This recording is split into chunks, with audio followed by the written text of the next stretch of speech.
हमारे देश में हर 15 मिनट में एक महिला के साथ रेप होता है। देश में महिला आयोग 1992 में बने, लेकिन आज तक ना तो इनके पास पावर्स हैं, ना रिसोर्सेज और ना ही ऑटोनॉमी। पार्लियामेंट्री कमिटीज सालों से इन इश्यूज को पॉइंट कर रही हैं, लेकिन रिपोर्ट्स धूल खा रही हैं और महिलाएं न्याय का इंतजार कर रही हैं। सर, जून 2020 से झारखंड विमेन कमीशन बंद पड़ा है। आज दिल्ली महिला आयोग का भी यही हाल है। पिछले 2 साल से वहां भी ताला लगा हुआ है। सर, जब न्याय की संस्था ही बंद हो जाएगी तो महिलाएं कहां जाएंगी? सर, 2015 से 2024 के बीच में हमने दिल्ली महिला आयोग में 1,74,000 केसेस की सुनवाई करी। हेल्पलाइन ने 40 लाख कॉल्स अटेंड करे। रेप सर्वाइवर्स को 2 लाख कोर्ट हियरिंग्स में असिस्ट किया। हजारों लड़कियों को विक्टिम कॉम्पेंसेशन दिलाई। सर, रात के 2 बजे भी अगर कोई महिला या बच्ची की कॉल आती थी तो हमारी टीम वहां पहुंचती थी। सर, एक 14 साल की बच्ची को दिल्ली के एक बड़ी कोठी से हमने बाहर निकाला। उससे दिन भर काम कराया जाता था, सिर्फ एक बार खाना दिया जाता था, बेरहमी से मारा जाता था। उसके हाथ पे गर्म इस्त्री से जलाने के निशान थे, मुंह को कैंची से काटा हुआ था। सर, ऐसी कितनी लड़कियां आज बंद कमरों के पीछे छुपी हुई हैं। सर, हमने एक ऑपरेशन में आधी रात में पहाड़गंज के एक होटल से 39 नेपाली लड़कियों को रेस्क्यू किया था। उनके पासपोर्ट छीन लिए गए थे, बेरहमी से मारा जा रहा था और गल्फ देश भेजने की तैयारी चल रही थी। सर, ऐसे ऑपरेशन कागज से नहीं, मजबूत संस्थाओं से होते हैं। हमने दिन रात मेहनत करके सर दिल्ली महिला आयोग को एक सशक्त बॉडी बनाया, पर तब की दिल्ली सरकार ने सिर्फ मेरे से पॉलिटिकल वेंडेटा के चलते उस व्यवस्था को तोड़ने में केवल कुछ महीने लगाए। फंड्स रोक दिए गए, स्टाफ हटा दिया गया। आज दिल्ली महिला आयोग में ना तो चेयरपर्सन है, ना ही सदस्य। सर, मध्य प्रदेश की एक बेटी थी जिसके ससुराल वालों ने उसे तेजाब पिला दिया था। उसका शरीर बुरी तरीके से झुलस चुका था। सर, हाँ, इंटेस्टाइन्स वर कमिंग आउट। मरते समय उसने मेरी तरफ देखा था और मुझे कहा था, दीदी मुझे न्याय जरूर दिलवाना। सर, आज वो केस भी दिल्ली महिला आयोग की हजारों फाइलों की तरह धूल में दब गया है। सर, केंद्र और राज्य सरकारों को तुरंत महिला आयोगों के सभी खाली पदों को भरना चाहिए। दिल्ली महिला आयोग को फिर उसी शक्ति और संकल्प के साथ खड़ा करना चाहिए। Question number 316 doctor Bhim Singh ji. प्रश्न संख्या 316। Honourable minister. सभापति महोदय, statement is laid on the table. First supplementary doctor Bhim Singh ji, please be specific about your question. जी सर। महोदय, सरकार ने उत्तर दिया है और उत्तर से जानकारी मिलती है कि ई बस सेवा, पीएम ई बस सेवा के तहत देश में 116 शहरों में 10,000 बसें वितरित की जा रही हैं। अब ये जो वितरण हम देखते हैं, इस वितरण में काफी असंतुलन दिखता है। उत्तर प्रदेश में 1450 बस, महाराष्ट्र में 1350 बस, आंध्र प्रदेश में 650 बस, कर्नाटक में 750 बस, गुजरात में 750 बस, मध्य प्रदेश में 550 बस, राजस्थान में 500 बस। परंतु बिहार, जो कि बड़ा राज्य है और जहां देश की आबादी का 9% आबादी वास करती है, अब बस में तो जनता चलती है तो आबादी का ऐसा खास ख्याल रखना चाहिए था, लेकिन बिहार में केवल 400 बसें ही दी गई हैं। तो हम सरकार से जानना चाहते हैं कि ये जो असंतुलन है, वह असंतुलन का क्या कारण है और इसका निराकरण का क्या कोई इंतजाम किया जा रहा है? Honourable minister. सभापति महोदय, प्रधानमंत्री जी ने 16 अगस्त 2023 को इस पीएम ई बस सेवा का प्रारंभ किया था, घोषणा की थी।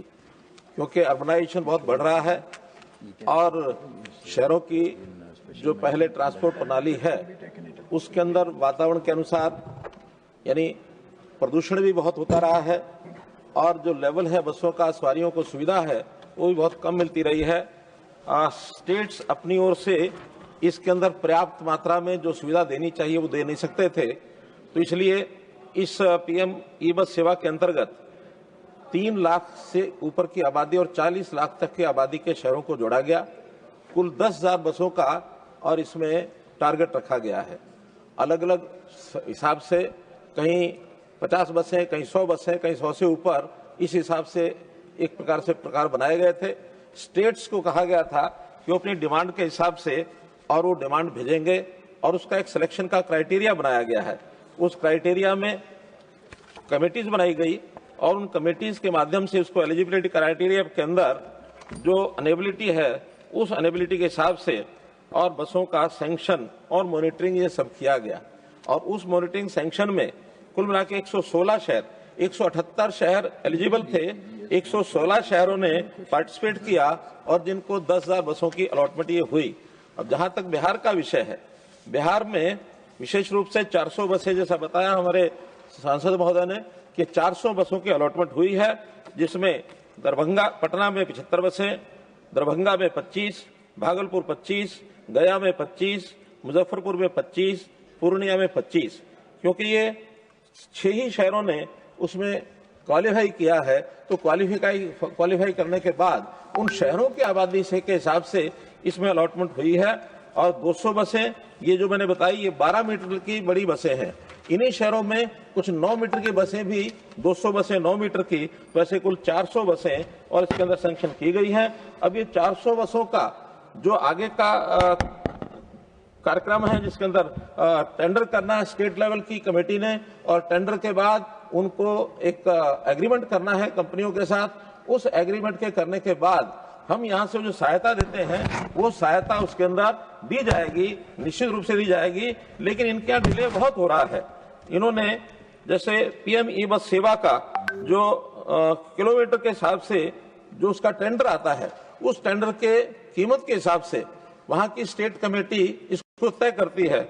इन्होंने जो उसकी वहां पर टेंडर आया है 9 मीटर बस का और 12 मीटर की बस का, उन्होंने कहा कि हाई रेट्स हैं, इसलिए उस टेंडर को ही कैंसिल कर दिया है।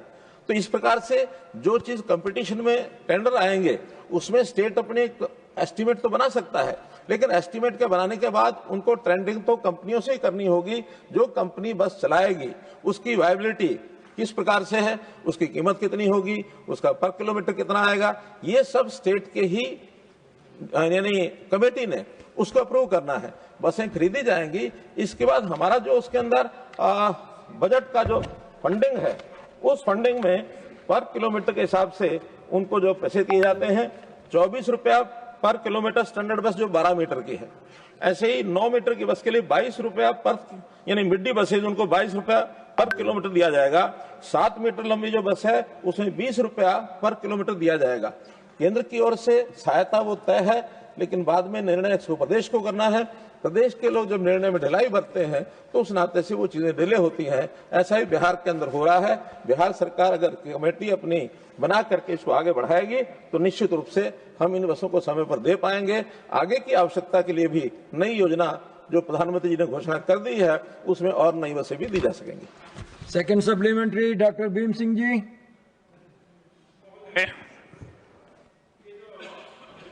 बसों का वितरण किया गया है, उसके लिए शहरों का चयन, उसमें हम देखते हैं कि उत्तर प्रदेश के 19 शहर, महाराष्ट्र के 22 शहर, आंध्रा के 11 शहर, कर्नाटक के 10 शहर, गुजरात के 8 शहर, मध्य प्रदेश के 8 शहर, राजस्थान के 9 शहर, तमिलनाडु के 7 शहर। लेकिन बिहार में केवल 6 शहर ही चयनित किए गए हैं। अब बिहार अच्छा कर रहा है। ये जो देते हैं योजना, उसमें बिहाइंड द मीटर योजना और सिविल कंस्ट्रक्शन के लिए बिहार को जो इन्होंने राशि दी है, उस राशि में 112 करोड़ रुपए में से 87 करोड़ रुपए बिहार ने खर्च किया है, यानी कि उसकी इफिशियंसी काफी अच्छी है। हम सरकार से जानना चाहते हैं कि बिहार की आबादी को देखते हुए, उसकी आवश्यकता को देखते हुए, ये जो 6 शहर हैं, 6 शहर प्रमंडलीय मुख्यालय हैं, बचे हुए 3 प्रमंडलीय मुख्यालय जो छपरा है, मुंगेर है, सहरसा है, ये 3 प्रमंडलीय मुख्यालय और एक नालंदा बिहार शरीफ जिससे राजगीर जुड़ा हुआ है, जो अंतर्राष्ट्रीय शहर है, अंतर्राष्ट्रीय स्थल है। तो कम से कम माननीय मंत्री जी कृपा पूर्वक बताने का कष्ट करेंगे कि ये इन 4 शहरों को भी उदारता पूर्वक इस योजना में शामिल करने का कष्ट करेंगे। Honourable minister.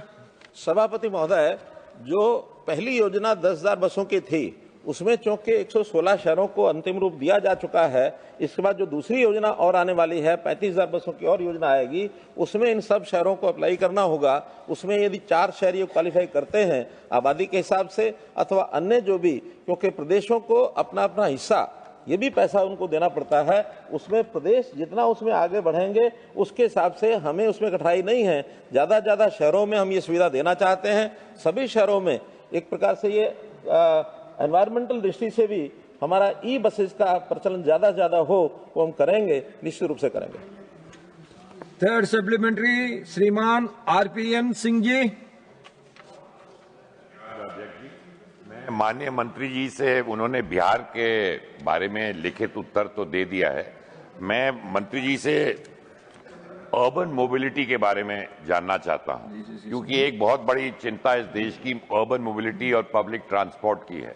मैं माननीय मंत्री जी से जो प्रधानमंत्री ई बस सेवा है उसके अंतर्गत टेक्नोलॉजी और जो हमारी इलेक्ट्रिक बसेस हैं उनसे हमारी अर्बन मोबिलिटी में किस तरह सुधार होगा और कितने जल्दी इसके क्या लक्ष्य हैं? Honourable minister.